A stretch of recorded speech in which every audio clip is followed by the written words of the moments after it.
Hello there and welcome back. So now we move to the next iteration. So previous one was the simple geometry, 3D geometry. Now we go 3D geometry plus the body of influence. So we have it here.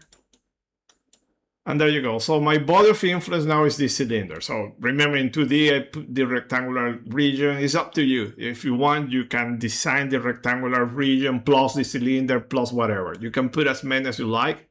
Well, I don't want to say as many as you like, but I have used probably 6, I think, and it works, but probably there is a limit, who knows.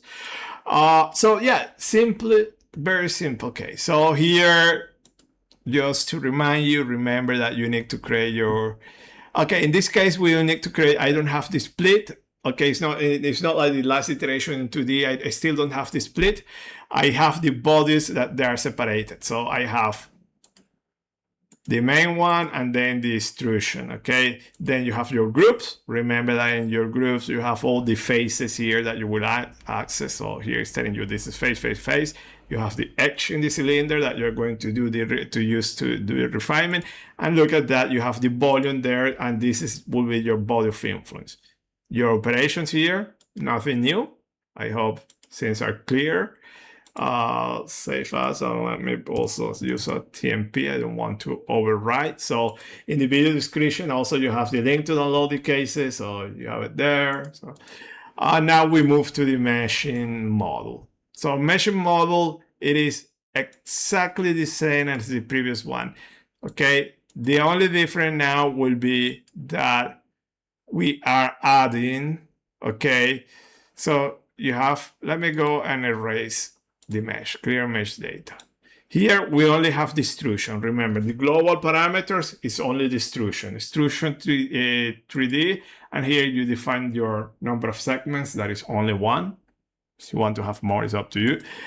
And now we go here, submeshes. So this one corresponds to the back face. Here you define everything that we did previously, the boundary layer, but the extra step here now, if I go here, local sizes, see here that now I'm accessing the refinement region, which is that one, and that refinement region that not necessarily needs to be 2D, look at that, it's a 3D one, a volume, it will apply that refinement in your planar face, so you can go back to the 2D cases and you can do the same. Instead of having the plane, the surface, you can have a volume.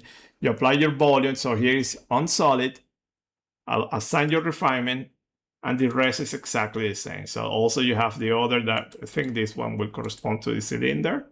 Previous video I showed you how to add also the local lengths to the cylinder. So as you go here, it should be okay, edge cylinder.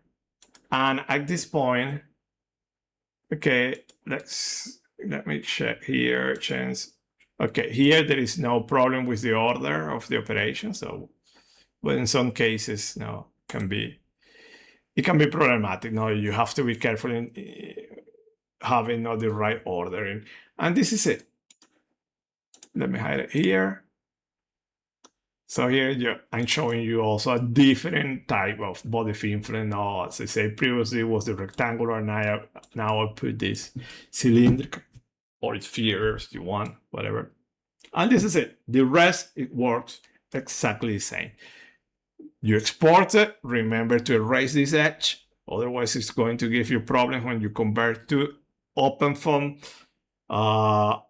I need to check if the other software they give you problems. So when I say the other software, the other conversion tool is that you go here, export, you have some other formats now, so you can have all this stuff. I need to check this.